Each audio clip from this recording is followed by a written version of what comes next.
Okay, I got you. But put your big girl panties on because this one is terrifying. This story didn't personally happen to me, but I have to share it with you all because it is one of the scariest stories I have ever heard. I'm also going to preface this by saying I can't give exact locations or name of patients, but this also happened in the Appalachia region. So one of my really good friends, we will call him Bob, was working as a paramedic. The dispatcher was like, "We just got a call. We need you to run out to this house." The patient wasn't saying anything. They were just breathing really heavy on the other end of the phone. So Bob was like, okay, just some heavy breathing on the other end of the phone. But anytime there's a call, they have to go respond. I mean, this person could have been in such respiratory distress that they really needed medical help. They pull up to the house. It's this super long driveway, and it's actually a big, massive home. But he said as soon as he pulled up, it just didn't feel right. Like, even though the house was huge, it had been like run down. Like there was a lot of weeds in the front yard. The grass was super overgrown, and there was an in-ground pool, but the pool had been drained of all the water, and there was like weeds and stuff coming up through the cement of the pool. Bob and his partner go inside the home. Everything is dark. The only thing that's lit up inside the house is a TV, and it's not like a new flat screen TV. It's one of those old box TVs, and it's on just like the white static. He's immediately creeped out, but he's like yelling for the patient, like, "Hello, EMS here, someone called out, labored breathing, hello." Nobody answers. So they kind of start searching the house to find the patient. Bob and his partner walk upstairs, and they hear a door in the hallway creak open very slowly. This frail little lady is in one of those little electric wheelchairs with like the little bloop, bloop, bloop. And she just slowly comes out of this door, but she doesn't say anything. They're like, "Ma'am, EMS here. Are you okay? How can we help you?" She doesn't say a peep. She reaches into her jacket pocket and pulls out a note that says, "Help, he has a gun." This is when Bob actually starts panicking, and he was like, "This is becoming too much for us and we need police backup." Bob said he was going to try to pick up the little old lady out of her electric wheelchair to take her downstairs and get her to safety. But as soon as him and his partner started to do that, he heard noise coming from another bedroom upstairs. It was at this time Bob made the decision, we've got to go get backup. Like, we need additional help or we're all going to get hurt. Him and his partner speed outside to get back into the truck. And as they were running outside towards the truck, they heard one of the bedroom windows open and a man yelling at them to get the heck off of their property. This is the craziest part though. Bob gets back in his truck, starts to leave the driveway to get to safety, calls police. Police are dispatched to the house. Nobody's there. The house had been foreclosed on years ago and nobody lived at that residence. I'm like, "Bob, you are making this up." He's like, "Sydney, no, I swear to God, I know what I saw. There was a lady in there. There was a man, possibly with a gun, because I heard noise coming from another bedroom and he was shouting at me as I was leaving the property." So I don't know, but it still gives me chills. It still terrifies me. Let me know what you think about this story in the comments. And if you want to hear more spooky stories, then follow along. I got you. My dead grandfather has been driving my car around for the past 3 years. Now, Kayla, how is that possible? Great question. I would love to tell you. But this story time spans over the last several months. Several months ago, I realized my car registration was expiring, so I go to renew it. Renewing it online? Can't do it. No problem. Go to the DMV.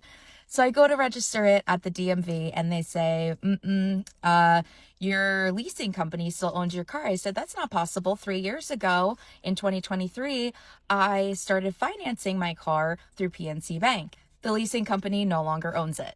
Incorrect, Kayla. The leasing company still owns it. Well, how is that possible? I don't know. I go to PNC. I say, "Hey, do you have the title of my car?" No, don't know where that is.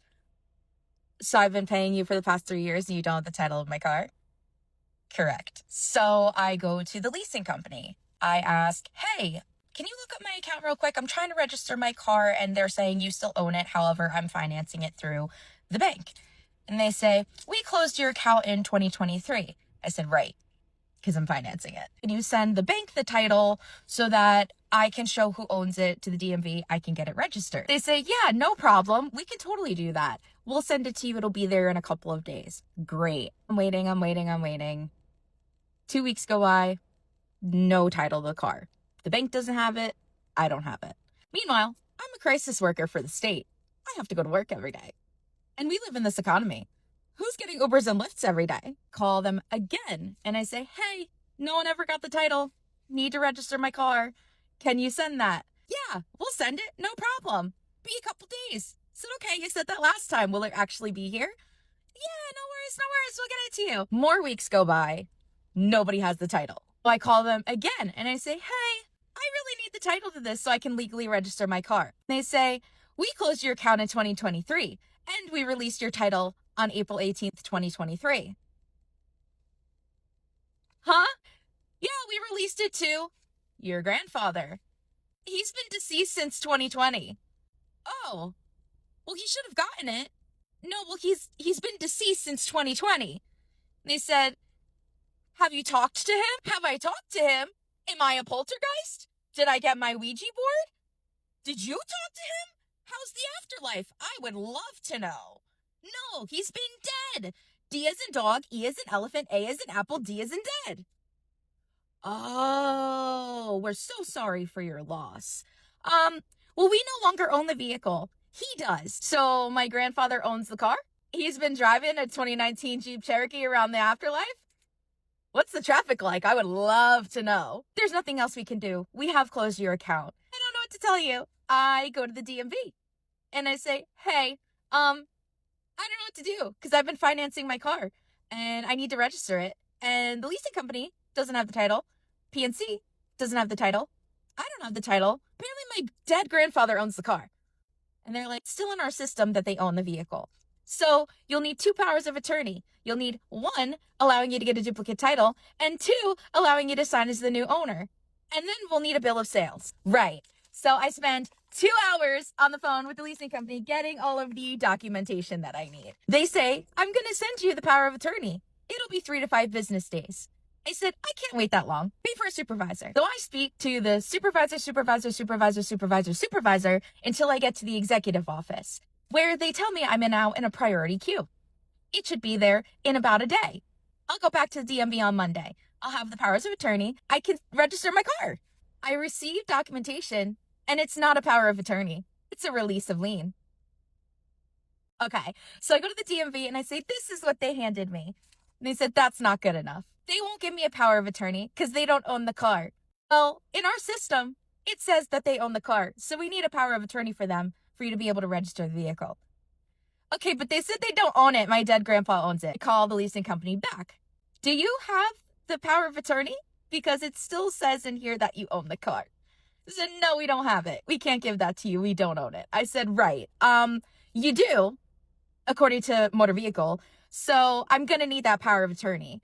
They won't give it to me. Go back to DMV. They said, well, then you're going to need to get surrogacy over what your grandfather owned as he passed. My grandma has that. I cannot have that.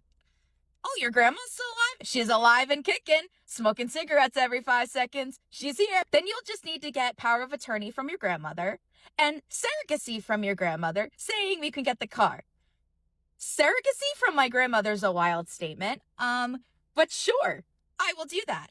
I get another power of attorney notarized, and it says, we don't want anything to do with this car. We give it to our granddaughter. Here you go. I go back to DMV. They said, we didn't need that power of attorney. That was stupid. You didn't need that.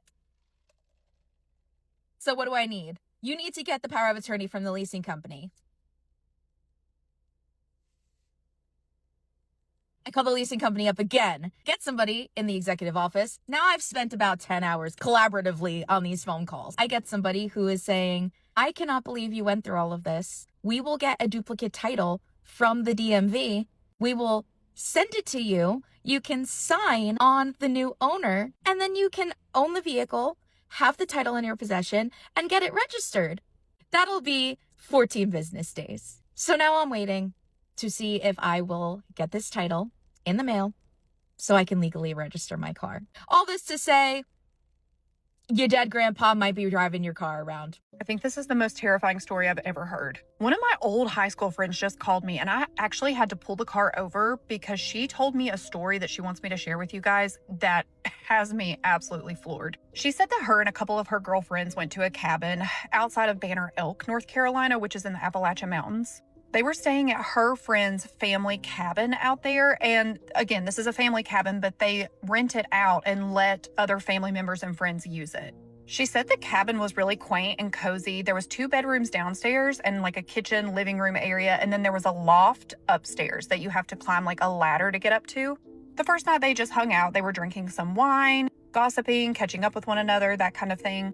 And she said everyone went to bed. So 2 girls slept in one room, 2 girls slept in the other room, and they just left the loft open. She said in the middle of the night she couldn't sleep because she woke up and was absolutely freezing. She walked out into the living room area just to check like the heater or whatever, and it said it was set to 72 degrees and the thermostat read 72. But she was so cold she could see her breath. She ended up just putting on like a bunch of extra sweatshirts and found some extra blankets in the closet and went back to her room and fell asleep. The next day they woke up and they're just kind of like drinking their coffee, looking around the cabin, and they find this like guest book that was sitting at the entryway of the cabin. Next to the guest book was like a Polaroid camera that they could use like whenever family would come and stay. They would write like a little note, whatever, take a Polaroid picture and leave it in the book. She said they're like looking through it and her friend's like, oh yeah, this is my uncle so-and-so and these are old friends from like wherever. But then they got to one page and there was this picture of a guy that her friend did not recognize. And she's like, I don't know who this guy is. And the only message he wrote is, I love it. I wish I could stay here forever. The other odd thing is in the picture, he was like, it was like a selfie picture that he took with the Polaroid, and he was missing his index finger. So he was just like, hi, but the index finger was missing. The friend was like, this is not someone that we know. So she takes a picture of the Polaroid picture and like the handwriting and sends it to her mom and is like, who is this guy? The mom had no idea. The mom was like, I honestly have no clue who that is. The friend was like a little uneasy by this, but she's like, okay, I mean, I don't know, weird, but whatever. Nothing strange happened the rest of the day, and then they go to bed that night, and this is when things get really strange. She wakes up in the middle of the night again, freezing. This time she wakes up her friend, and she was like, why is it so cold in here? Her friend was like, I don't know, you're right. It's absolutely freezing. They get up to get more blankets again, and then they start hearing footsteps in the loft above. They are obviously freaking terrified at this point. They run out of their room and run across the living room into the other girls' rooms to wake them up. They're like, something crazy is going on. We're hearing footsteps up in the loft. It is freezing in here. So they all just kind of huddle together and stay hidden in that room together. One of the girls is like, we need to call the cops right now. But then the girl who owned the cabin was like, no. It could just be a raccoon. It could be anything like that. So let me just peek out and see if I see anything. So she opens the door and is able to kind of like look up into the loft area, and she doesn't see anything. As soon as the sun comes up, they work up the nerve to get out of the bedroom, and one of the friends decides she's going to go up and just see what's up in the loft. There's nothing up there. Nothing seems out of place. She's like looking around. She doesn't see that anything's fallen or that anything's out of the ordinary. But then there's a window, and on the inside of the window are 4 fingerprints sliding down the glass. She climbs back down the ladder. She is screaming. She is freaking out because she said she saw them appear and slide down the glass. They waste no time. They just grab their things, get in the car, and go home. I'm still sitting here just like, I just cannot believe this story. What do you guys think about this? What do you think it could be? Drop it in the comments. And if you want to hear more stories, just follow along. I've been sent a real life horror story that you won't believe, but it's entirely true. We're going to call the person that sent me this Sarah, and Sarah now lives in the UK, but all of this happened when she was in France. So growing up, Sarah's mum was quite protective over her, not in a normal way of like having curfews, protective over her that she wasn't alone with her grandmother, which Sarah always found quite suspicious but didn't really know as to why. When she asked her mum never really got into it. She just said, I don't want you alone with her. Until she was about 15, Sarah obeyed this rule. And then one day she was walking home and her grandma was outside of her house and just offered her to come inside. And she said, yeah, she's a grandma, never done anything wrong. She goes inside her grandma's house. And that's when Sarah learns why her mum didn't want her being alone with her grandma. So Sarah's grandma sits her down on the sofa and starts chanting this weird kind of ritual prayer. She doesn't know what it is, but it's a different language and she's chanting. Then Sarah's grandma does something really terrifying, comes right up close to her face and whispers to her, "Your firstborn's going to be a son," and then steps away, puts her hand on Sarah's stomach and continues to chant. Sarah feels like she's glued to this sofa and is so scared that she can't move. Her grandma eventually stops and goes into the kitchen. That's when Sarah takes a chance and gets out of that house, but she doesn't say to her mum what's happened. She keeps it quiet. Anyway, fast forward 3 years, and on her 18th birthday, Sarah finds out that she's 7 weeks pregnant. And guess what she's having? She's having a little baby boy.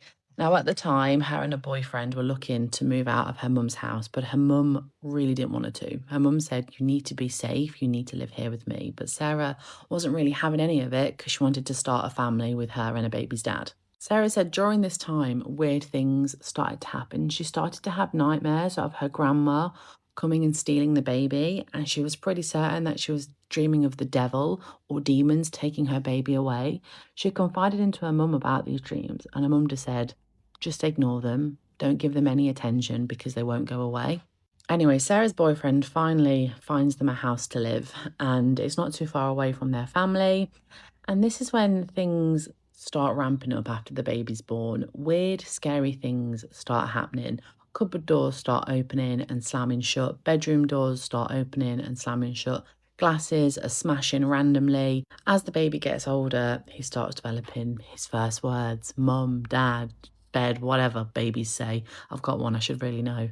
But something that this baby starts to say is goats, and starts pointing in the corner, laughing and saying goats. Now, what was Sarah dreaming of again? And what kind of looks like goats? These things wouldn't happen all the time. So again, they just kind of learned to live with it. And when something strange happened, they just laughed it away. You know, babies say weird things. Then when her baby was around 2 years old, he started getting up in the night and crying, saying, "Somebody's going to take me away." Or he'd say, "Take me away, take me away." And they just reassured him that he was fine, he'd be okay. And they put a baby monitor in his bedroom. And that's when sometimes they'd wake up and just see their little boy just standing and staring into the baby monitor, just staring at them. Sarah said this really creeped her out. I mean, it'd creep me out if my kid was doing weird shit like that, no matter what age. This is when this story gets even weirder. So one night, Sarah wakes up and she looks at the baby monitor and her son isn't there. This happened in 2021 and he's 3 years old. She doesn't panic at first. Sometimes he will just wander around the house. So she gets out of bed. She can't find her son anywhere. This is when she wakes up her boyfriend. He can't find the son anywhere either. They check all the doors. It's locked. The windows are shut and locked, and they have alarms. So if anybody entered the house, it would have tripped the alarm. They can't find the son anywhere. Obviously, they start to panic, and before they call the police, she calls her mum and says, "I can't find my son anywhere." And this is when the mum reassures her and says, "I think I know where he is. I think he's with your grandma." Obviously, Sarah's freaking out and saying, "What do you mean he's with grandma? What's going on?" And she's demanding her mum tell her answers. This is when her mum says to her that her grandma is in a cult, has been her entire life, and believes she has sold her son's soul to the devil or a demon for wealth. Okay, like what do you say to that? Sarah's obviously flipping out, saying, "I'm going to call the police." And her mum says, "I'm going to get your son, don't worry." 20 minutes later, her mum arrives at her door with her baby boy, and Sarah's just over the moon to see him. Obviously, she's got 1,000,001 questions, but her mum doesn't want to answer them. All she's saying is, "You need to come home with me until you find somewhere else to live." The reason why Grandma and her little cronies were able to get inside the house was because the landlord was part of the cult, and I guess they knew about it all along. The same year, Sarah and her family moved to the UK, and in the December of 2021, her grandmother died by allegedly slipping in the bath and breaking her neck. However, Sarah says that's very unlikely considering her grandma didn't use the bath for 15 years and had a separate shower room. She says nothing else weird has ever happened, thankfully. However, she says her baby boy's eyes have never been the same colour again. He had beautiful blue eyes and now they're a much, much darker colour, and she says it changed that night. I will hand on my heart say that I am terrified of cults. They seem to only exist in movies for me, and when I hear stories about them actually in the real world, it's terrifying. Like, I never, ever want to come across anybody in a cult. Please, ever, leave me alone. But I told you that story is completely unbelievable. And Sarah, even at the bottom of her email, said, I know you're not going to believe this, but it's entirely true. What do we think? How do we unpack this together? As many of you know, I grew up in deep Appalachia. I now live in Atlanta, Georgia, and there are times where I'll tell my friends stories from what happened to me when I lived out there, and they're like, what? I already posted about my UFO story last year, and that video got to like 3 million views. But today, I'm going to tell you guys the story of when I was a kid and I encountered a skinwalker, or at least what I thought was a skinwalker. I hate long intros, so I'm just going to get into the story. The place I lived was a place called Jasper, Georgia. It's right next to LJ. And I lived in the place where the show Squidbillies was based on. And we have a Squidbillies shrine in our town center. I had a friend that I would stay with pretty often, and her family owned a 300-acre farm. And when I say family, it's just her and her mom who live there. And so they have like all these farm animals, and they have different parts of their land that you have to walk through trails in the woods to get through. Like, in order to get to one barn, you have to walk through the woods for like 10 minutes just to get there. So there was one day that I was sleeping over there, and we had been home alone all day. I was probably in 3rd grade when this happened. Some of you might ask why me and my friend were just like 2 3rd graders alone on this farm. And it was because my parents were getting a divorce, and so I needed a place to go, so I pretty much lived with this girl at the time. But back to the story. So my friend's mom was on the way home, but I guess there was like a lot of traffic, or she was running late or something. So she called my friend and she asked her if we could like go down to one of the barns and feed the horses before we went to bed. So at this point in time, it was probably like 8 o'clock. The sun was going down. It was about to be nighttime. You could still see the sun and the light when you're in the open field, but in the woods, it was like pretty dark. Like there was no sunlight.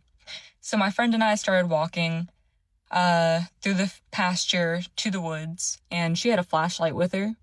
We got to the woods, she turned the flashlight on, and we started walking. We were walking for maybe like 3 or 4 minutes through these woods, so we're about halfway through the trail, and we're just talking about some shit and laughing. And then all of a sudden, my friend just stops talking, and like I was kind of just like looking at her, like as we were speaking. I wasn't really looking in front of me.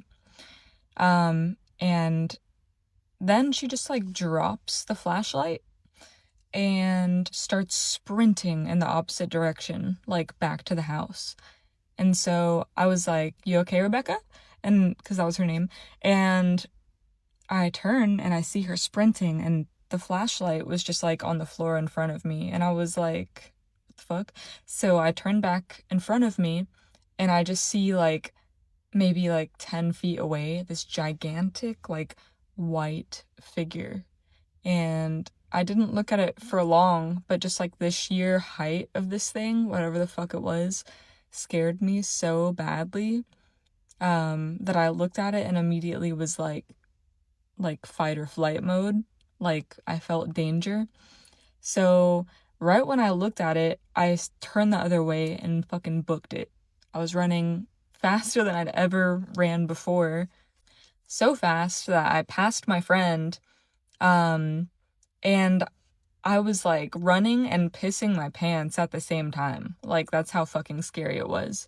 And so I ran all the way back to her house, and in my brain I was like, what is the one place I can hide right now where no one will find me? And the only thing I could think of was like I just ran to the laundry room and I got in the dryer. And so I was just sitting in the dryer, and it was like one of those old school dryers. It wasn't like plastic clear cover. So it was just like a white door that closes it. from the front. And so I was just in there. I was like curled up in a ball. And I waited like, I don't know, what seemed like 15-20 minutes. I was just in there covered in piss. And eventually I thought that whatever the fuck was in the woods had like killed my friend. And so I was just crying and like I was freaking out. But I was also terrified and didn't want to die. So I was just sitting in there. And then eventually, my friend walks through the door and I can tell that she's crying and she's like hyperventilating. She's like, like I hear that. And so I open the dryer and she's like scared when I open it, obviously. And I was just like also crying and we hug each other. And I was like, where did you go? And so she told me that she had ran and she got into like this trailer that was kind of near the house because it was the only place she could think of to hide. And so we were both hiding and I guess she just like mustered up the courage to run to the main house. And so we were both just like trying to explain what we saw and like put together whatever the fuck that was. And this was like 2008, maybe 2009. So I think I was like 12 or something when this happened, but this was way before like creepypasta or like any of these stories were like even around. So we couldn't even put a name to like what the fuck we saw out there.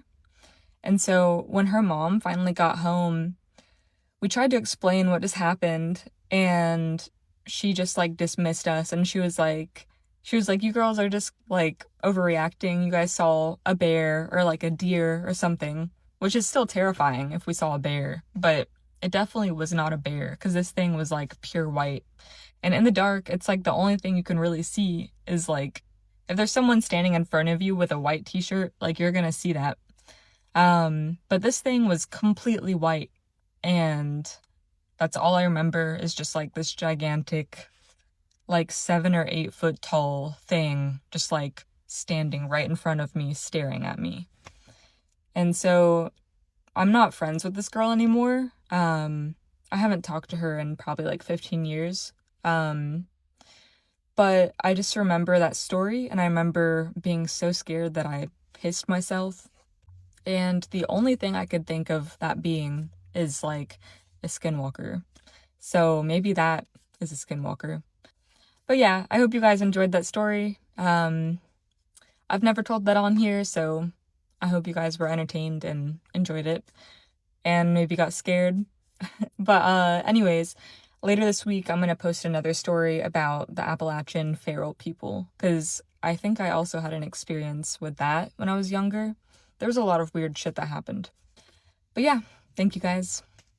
One of the scariest things that ever happened to me while babysitting, story time. Now, I was 15. I've been babysitting for a few years at this point, so I had a lot of experience with kids. They love me. Well, a family friend asked if I would go babysit their 7-year-old son for a couple of days while they went out of town to Myrtle Beach, so I said sure, that was great money for me. So the parents put their bags in the car. They showed me where everything is. Now, his mom made it clear to me that he has a very active imagination and that because his daddy let him watch horror movies the week prior, he's been having nightmares and making things up, saying that he's been seeing stuff around the house that's not there. So they get their stuff in the car, they give their son a kiss, and they leave. So I'm flipping through all the satellite channels, checking out different shows, eating popcorn, little boy's playing with his toys, drinking his little juicy juice, and we're just having a good time. So I go in the kitchen to put a frozen pizza in the oven, and all of a sudden, this little boy comes flying out the living room, running up to me, and then wraps around my leg, just looking in the living room and then looking at me, back and forth. I said, damn, son, are you okay? What happened? He said, she's in there, she's in there. I said, who's in there? He said, her, but I didn't see nothing. And before I can push him any further, he walks over and sits in front of the TV and starts ignoring me. We're sitting on the couch watching TV, and their couch was in the middle of the room, so you could walk around it. Well, this little boy starts looking behind the couch and then back at the TV. So I start looking back behind us.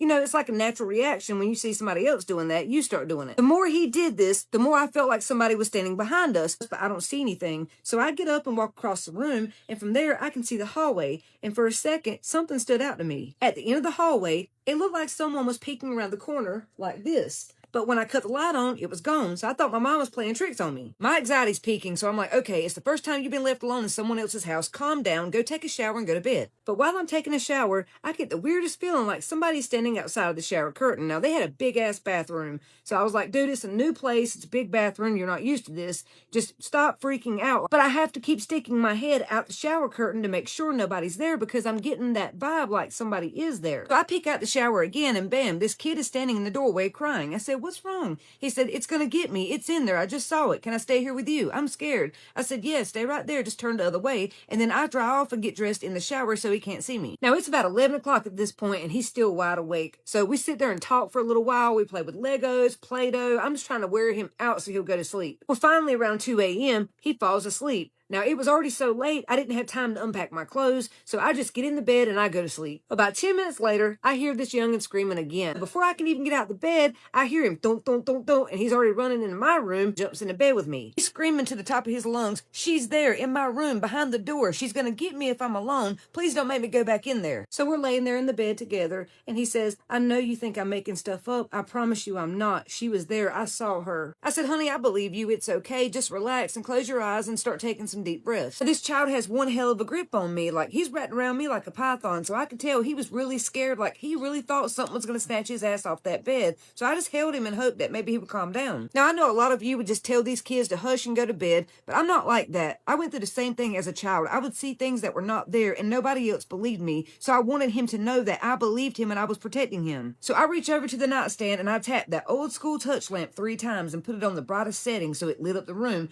That way we would feel more safer and we'd get some sleep. Then I start hearing some distant thunder, and then it starts pouring rain. I think, oh, well, that sounds relaxing. So because of that storm, my ass knocked out. I was doing some good sleeping until about 30-40 minutes later. That was when I abruptly woke up to the bed shaking. It felt like a small tremor, like a little earthquake. So I'm trying to get my eyes adjusted and wake up and figure out, why is the bed shaking? Apparently the storm knocked the power out because it was pitch black dark in that room, and the only time I could see anything was when the lightning struck. Well, once my head gets adjusted, I start hearing a noise like chattering of teeth. Laying there trying to figure out what the hell is that noise and what is shaking the bed. And that's when I look over and I see the little boy is sitting up on the other side of the bed with his hands holding the cover. And it's him shaking the bed. He's shaking that hard. And that chattering sound I heard was coming from his teeth. He was sitting here holding the covers with his eyes wide open and going, are you okay? Because I thought he was having a seizure. But when I looked at him, his eyes darted over to mine and I realized he was awake. He was so scared. Like, he couldn't move. He was frozen, shaking and chattering. I'm like, well, if he's not having a seizure, what is wrong with him? And that's when it clicks.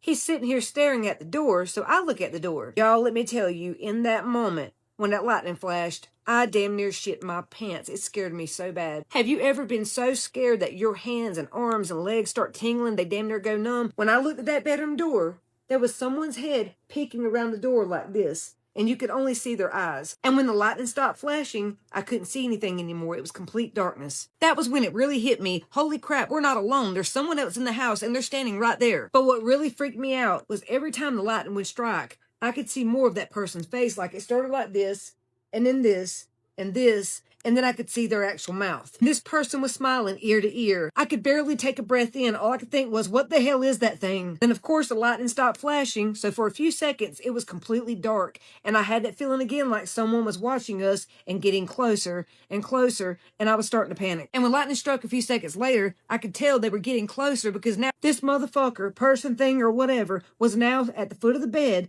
peeking over like this, staring at us. At this point, my damn teeth were chattering. All I could hear was between the both of us. So I pulled that little boy up on my lap in my arms as tight as I could because I didn't want whatever it was to try to snatch him out of my arms, and I held him real tight. So now when the lightning flashed, we could see its whole face peeking over the bed, smiling, looking right at us. So that was when fight or flight kicked in for me, and I remember the dad telling me that he'd put a loaded pistol in the nightstand and behind the headboard of this bed, so I start reaching around for it. And for some reason, my gut was telling me, you better keep your eyes on this thing. Every time the lightning strikes, pinpoint where it is with your eyes and don't take your eyes off or it's going to jump. Reaching, trying to multitask, keep my eyes on it, hold the little boy, and feel around for this pew-pew, and I finally feel it, and I snatch it out of that holster and I hold it up. When the lightning struck, I pointed at this thing. I said, if you take another step, I'm going to blow you into the next room. Get out and leave now. In that moment, something happened. I don't know what it was, but I could feel me looking into it and it looking into me, and that lightning flashed, and then all of a sudden the power cut back on. And no lie, as soon as the power came on, it was gone. I snatched him up out of the bed,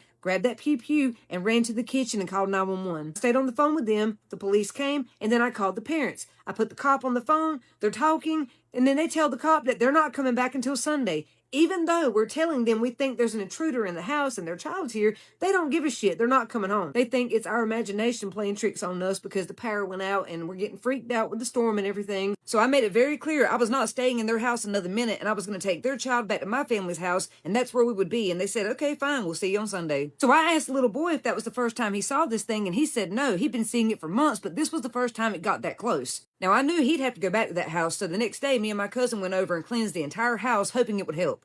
This is one of the scariest stories I've read in a while. It's another creepy wife story, and you know how much we love creepy wives around here. So there's a guy, married to his wife for 6-7 years, met in college, love of his life. Always is, love of his life. This guy's quite a scaredy cat, you know, scared of monsters under his bed, doesn't like watching horror movies, and he sees his wife as quite a protector. She's the one that tucks him in at night, you know. His wife's called Natalie, and she is his entire world. With her, he is complete. He says that she's got beautiful, long, dark hair and the most beautiful green eyes. And he just says that anytime he looks into her eyes, he feels warm, he feels protected, and is reminded of how much he loves her. Everything's just fine and dandy until one night he gets up in the middle of the night. He's really hot. He wants to go and get a drink. He uses his flashlight because he's a scaredy cat. He's scared of the dark.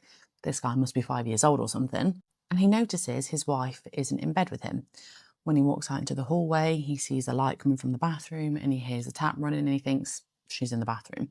He goes downstairs and he's a bit startled because he sees his wife standing at the sink just running a glass of water. He's only startled for less than a second and he says, "Oh, I thought you were in the bathroom, you've left the tap on." And she just looks at him and smiles. He gets a drink, says, "I'm really hot," goes back upstairs to bed. However, when he goes back upstairs to bed, his wife is already in bed. He's really confused and he says, "How have you got up here faster than me?" And she just says, "I don't know what you're on about. Like, you're just tired. Go to bed." And he thinks, yeah, maybe I am tired. Goes to bed. A little while passes, maybe a few days, and his wife wakes him up one morning around 10 a.m. and says, "I'm just going to pop out to the shop, run some errands. Why don't we go out when I'm back?" And he says, yep. He thinks, "I'm going to have a lie-in," stays in bed. He wakes up around 11:30, goes downstairs, and his wife is at the sink again. And he says to her, "I thought you'd be back a little bit later. Like, what's the plans for today?" And she just looks at him and smiles. And at that moment, the doorbell rings. When he gets to the door, at first he doesn't see anyone, and then he notices his wife's car in the driveway. The boot is open, and he hears her shout, "Help me with these bags, will you?" This guy nearly collapses to the floor. His wife runs over to him, and she knows something's wrong. And he says, "How are you just in the kitchen, and how are you on the driveway?" This is when his wife tells him, "Honey, sit down. There's something we need to talk about." What possibly could we need to talk about at this moment? She sits him down and says, "This is something that's happened all my life. People have seen two of me, where I've been in two places at once." She says it happened as a child. It happened a lot around her family, her siblings, and even some friends. It was never anything bad. It was always just her, and they referred her to the entity that was just there. She explained that she thought things had died down as she got older because it hadn't happened in a really, really long time. She says to him, "You've just got to ignore it. It's quite a peaceful presence. It's never spoken to anybody. It's never harmed anybody. It's just there, kind of like a shadow or a mirror reflection." But she does say that they've never, ever overlapped. She's never heard it speak before, and they've never been in the same room at the same time. It's just somebody's in two places at once. Kind of like the Emily Sage story. I have spoken about that in the past, where in the 1870s, there was a woman who was a teacher in Latvia that was in two places at the same time. Like, it doesn't make sense to me. Anyway, somehow this guy starts to live with his wife's entity. As I said at the beginning, he sees his wife as his protector. So in a way, it was kind of like an angel of his wife was just in the house. She was always either by the sink in the kitchen or sometimes just in the hallway. She was never fully facing anybody. She always had kind of her back towards them, and you could just see the side profile of her face. Never spoke, never caused any harm. And he learned to live and like this entity, which is kind of weird. Maybe bro like 2 wives. Anyway, months pass, and again, everything was just fine and dandy. Until again, one morning, his wife says to him, I'm going to go up to my grandma's for dinner. Do you want to come with me? And he says, no, it's Sunday. I've got work tomorrow. I just want to chill out, play some Xbox. Like I said, bro's a teenager. She says, okay, I'll see you later on. He comes downstairs and he sees his wife's entity by the sink, and he just looks over at her. She smiles at him. He smiles at her. She's kind of got like a glass in her hand, which wasn't unusual either. And then his phone rings. So he picks up his phone, and on the other end is his wife. His wife speaks to him and says, hi, I'm going to be setting off in about an hour. And that's when he hears a smash. And also his wife on the phone can hear the smash as well. He looks over to his wife's entity, and that's when he shits his pants. His wife's entity now is facing directly towards him. Her head's to the side, always is. And he says her beautiful green eyes are no longer green, they're black. And her mouth is open. Nah. He's on the phone just like not saying any words, just looking at this demon of a wife in front of him. And his wife saying, what's wrong, honey? What's wrong? Honey, what's happened? And he says, and she knows. She knows. She says, is she in the same room as you? He just replies, yes. She says, is she looking at you? He replies, yes. And that's when then she just screams at him, turn away and get out of the house now. I'm on my way home. He leaves his house and he waits for his wife. I'm going to have to pull a part 2, guys. That's how the story ends. I haven't read part 2 yet. What do you think is going on? Do you think people could be in 2 places at the same time? There is a story about a woman called Emily Sargé that's allegedly true, happened in the 1870s, about a teacher who was in 2 places at the same time. What do you think is going on? This is probably the scariest Ouija board story time that I have ever come across. For obvious reasons, this person does wants to remain anonymous, so for the sake of the story, let's call her Lucy. So a few years ago, Lucy was living in Los Angeles. Her parents had just bought this brand new house. Soon after they moved into the home, they started to hear rumors of 5 teens who had played with the Ouija board and had mysteriously gone missing. Not long after they moved into this house, Lucy's parents went away for the weekend, leaving Lucy home alone until like Monday. Lucy decided to invite 5 of her friends to come over and play with the Ouija board because, I mean, why not? What could possibly go wrong? But they didn't want to play with just any Ouija board. They wanted to play with that specific Ouija board that the 5 teens who had gone missing had played with.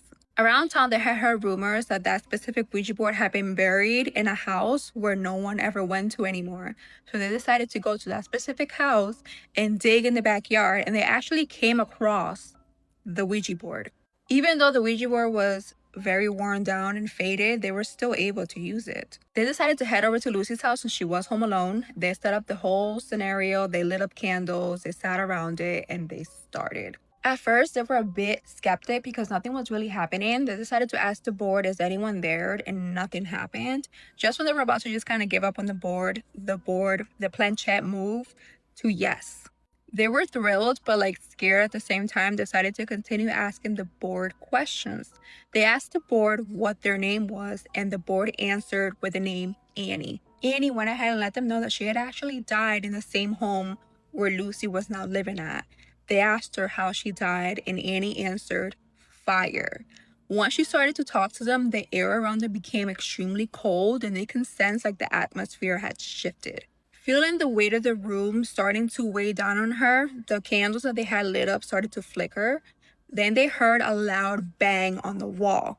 One of the friends ended up looking to the side, and they saw the silhouette of a woman standing there staring right at them. This really scared them, so they decided to say goodbye to the board so they can close out the session. But the minute they say goodbye, the board or the planchette started to move, saying the word no, no, no, like it did not want to end the session. They then started to hear whispers like surrounding them throughout the whole room, saying the words help or help me over and over again. Realizing that they had awakened something that they wanted absolutely nothing to do with, one of the friends grabbed a glass of water and poured it like over the board and started to yell, "Leave us alone." The whispers that they were hearing then turned into screams, and the planchette literally flew against the wall. This literally made the whole room erupt in complete chaos, and everybody got up and started running for their lives. The minute they left that room, the air felt completely light, and whatever presence was weighing down on them had disappeared. They decided to never speak of that night ever again, but the experience that happened that night haunted them, like, till this day. Every single person that was in that room till this day still feels like Annie continues to watch them and stay, like, near them, still waiting for them to help her. A lot of them still claim to still hear faint cries in the middle of the night. They believe that they have opened something that they had absolutely no business opening, and till this day it remains open. Lucy's parents eventually ended up moving completely out of that state, but till this day, like, Lucy will still have nightmares about her experience. This might actually be the creepiest story I've ever heard. Like, it made me feel violently ill when I heard this. It makes me feel sick thinking about it. Like, I just don't want to. So there's a woman and she lives with her boyfriend, but one day she's home alone and she gets a frantic knock on the door. And there's a woman equally as frantic saying, "My husband's in your house, you're not safe, you need to get out of the house." And this woman's like, "Love, I think you've got the wrong door. No one's in my house, it's just me." She ends up just shutting the door on this woman, being like, "No one here, love, don't worry about it." And this woman continues knocking on the door. She's knocking on the window, going around the house going, "Please, I don't know where he is. I don't know what he's capable of. You need to get out of the house." Naturally, when someone tells you this, you can be like, "Is there someone in my house?" So she does like a sweep and she looks in cupboards, under doors, usual places like behind the shower curtain where a murderer could potentially be hiding, I don't know. And she doesn't find anyone. And she goes to the door and the woman's still there. And she's like, "There's no one in my house. I think you've got the wrong house. Do you need me to call someone to come and pick you up?" And then this woman says, "You don't understand. He doesn't want you to find him." Says he covers himself in lotion, right? Covers himself in lotion so you can't smell him, and he blends into his surroundings, and he can move his body in a way where he can fit into places where people shouldn't be fitting. So this girl's looking at this woman being like, "Okay, I'm going to call the police." And someone's like, "The police aren't going to do anything. I've called the police on him. I need to come in and show you where he is." And she's getting these red flags, being like, "I shouldn't let anyone in my house." She shuts the door and she calls her boyfriend and she's like, "What do I do?" And he's like, "Call the police. Like, don't open the door to anyone. Don't let someone in the house. Call the police." She ignores him. For some reason, this woman just decides to sit down and carry on watching TV or whatever she was doing, I don't know. She carries on watching TV while this woman is like in a camping chair outside with a cigarette, like not joking, she's just waiting. Somehow she's focused on the TV, but she's paranoid and she's thinking, someone's watching me. And then she decides to follow every surface of her house to find anything out of shape. She goes up the cupboards, down, across tables, looks in corners, focusing on every detail. And when she gets to about a 20-centimetre gap between her fridge and her wall, she notices something that looks like a finger bent out of place. I can't. She follows this bent looking finger, and then she sees something that looks like an arm. She continues to look up, and then she sees a head. There is a man standing in a 20-centimetre gap between her fridge and her wall in such an unnatural position that it looks like he's slightly bent forward. His hands and his arms are bent in place where he's kind of like squashed, but he's also leaning forward. And she just says, "Sir, you need to get out of my house." He's just looking straight forward, straight through her, no blinking, no twitching, nothing, just doing what he's doing. I thought someone was behind me then. I told you, it makes me feel ill. She continues to shout, "You need to get out of my house, you need to get out of my house." He's not doing it. Now the woman outside is saying, "I don't know what he's going to do now you found him. You need to get out of the house now." There's a problem though. She needs to go by him to exit the house. Somehow she ends up falling over and she lands right next to his feet and he doesn't move. He's still just looking over her She scrambles to the front door, opens the front door, and just the one bit of advice she should have done all along, and call the police. 2 male police officers arrive. They do a thorough check on the house. No one's there, love. Can't see anyone. And both of these women are saying, he's in the house. Like, I'm not going in there, but I can tell you exactly where he is. And they're like, no one's in the house. We've searched everywhere. We can't find him. The police say, if you don't feel safe, you shouldn't stay here tonight. But there's no one in your house. There's no evidence of anyone being in your house. If you see someone, call us, whatever. I don't know how delusional this woman is to be married to this guy or how he got a wife in the first place. But she ends up saying to this girl that he's been practicing for a while, not being able to move. And he's not alone. He found out how to do it on the internet because apparently there's a group of men that like to just stand still and watch people. Oh, the woman's boyfriend comes home and she says to him, we're not staying in the house, there's a man in the house, and he thinks she's overreacting. Even the guy's wife is saying to the boyfriend, like, you're not safe in there. I don't know what to do, but this guy's like, where do we go? Like, this is our house. We're not being scared out of the house by some crazy woman and a man that's apparently just watching us in the house. Like, what do you want me to do with this information? The girl and this guy's wife end up texting each other. They become best mates, you know, and end up meeting up with each other so she can practice or show her how to see this man and how he's hidden in plain sight. This woman teaches the girl how to see her husband, basically. But then she says, let's drive into the city and practice. Then this woman says in the space of about 2 hours, they saw 3 of these men hiding in plain sight. They're just watching and waiting. For what? Who knows? It just seems to me that the 2016 clouds have evolved and now they're doing something scarier. It's like a group of incels on the internet just want to scare people. But it's making me feel ill, violently sick. Like, I'd take a ghost and a demon any day over a creepy weirdo man. Do you know what I'm saying? If you've got a scary story, something you want to tell me, inbox me, hit me for my email. But try to avoid telling me stories like this because I can't sleep most nights and I'm definitely not sleeping tonight. They say that you're not supposed to see your own doppelganger, right? And that it's supposed to be a bad omen or something bad could happen to you afterwards. Well, someone in my family saw their own doppelganger, and this story is terrifying. It's one of the scariest stories that I've heard any of my family members tell. But if you guys saw the story that I posted like 2 or 3 nights ago about my mom's doppelganger, what's so crazy about this story is that it happened to my mom's twin sister's daughter. So it's important to note that a lot of people in my family have seen things. A lot of people in my family have gifts. What to the extent of those gifts, I'm not sure, but everyone has seen something or heard something at some point. My aunt has sleep paralysis horribly. She has her entire life, my mom's twin sister. And she lived in this house at one point, and this house used to freak me out so bad. Now, I never personally saw anything in this house, but I would always have nightmares in this house, and I would never want to go in the basement alone because the basement just freaked me out. So one night, my aunt puts my niece to bed, puts my nephew to bed, and then she goes to sleep. So after my aunt falls asleep, she wakes up in the middle of the night, and she starts to hear what sounds like a radio changing stations. And this is freaking her out a little bit, but then she realizes that she cannot move, and she realizes that she's having sleep paralysis. So what's so creepy about this is that numerous times this has happened to me. The first thing I will hear when I'm about to have a full-blown sleep paralysis attack is I will hear what sounds like a radio changing stations. So she hears this, and then suddenly she starts to feel something crawl slowly on the bed. First it's hands, then it feels like the knees. And then she can hear this laughing sound, but it's like this deep, maniacal laugh. It slowly inches closer towards her. It gets right in her ear, and it goes, Anne.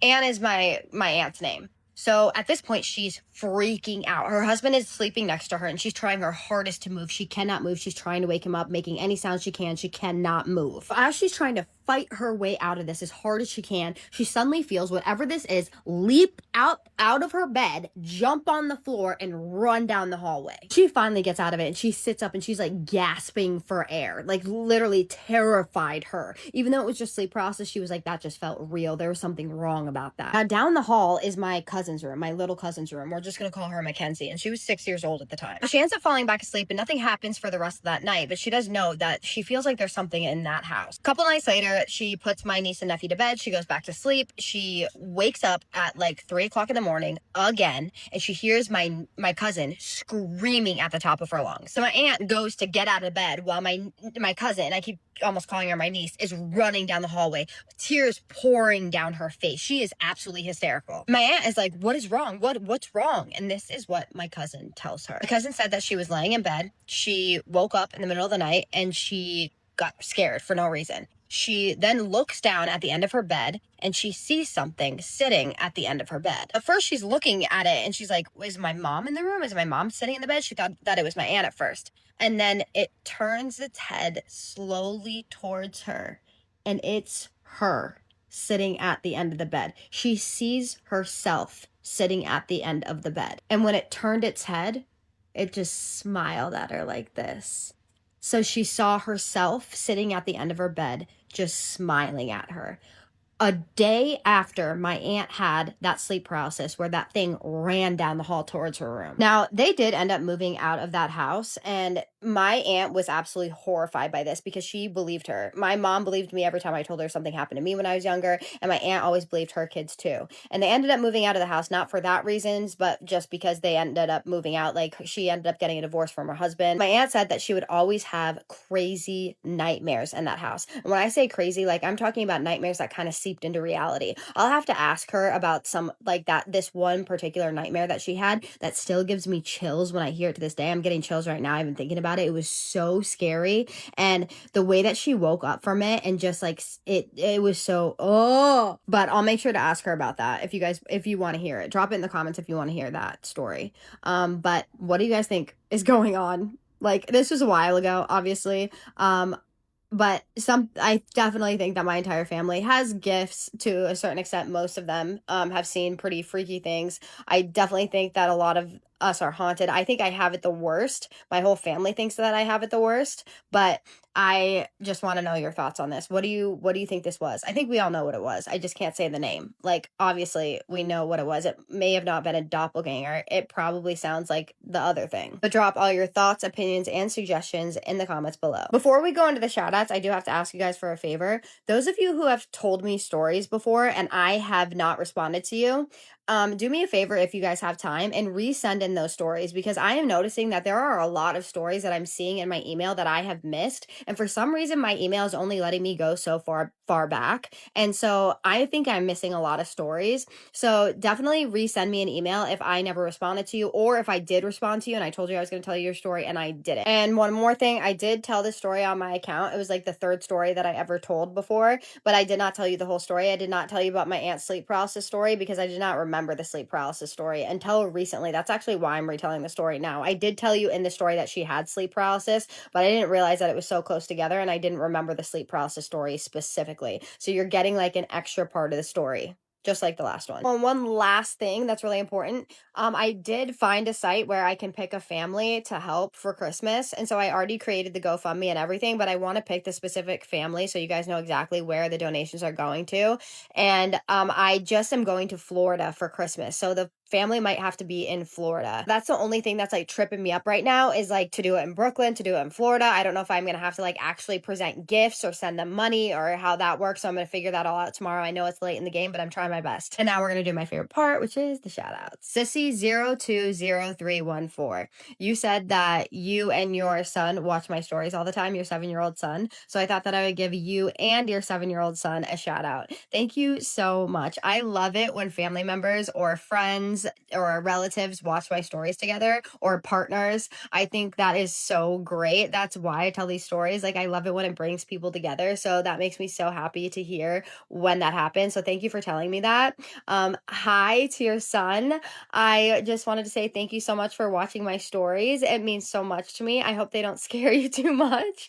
They probably won't that much anymore. But and thank you for mom for watching my stories and for sharing them with your son. And I appreciate it so much. And I love you both. And thank you so much for being spooky babies. Not underscore dermatologist. I cannot remember if I gave you a shout out before, but if I did, I'm giving you one again. I don't think that I did. Thank you so much. You are so sweet. You said that you love being a spooky baby and that you love watching my stories, and that means so much to me. I love that you are a spooky baby as well, and I love that you love watching my stories. Thank you so much for being a part of my community, and thank you for being kind, and thank you for supporting me. That means so much to me when people are kind and support me and leave comments and push out my videos. It really does.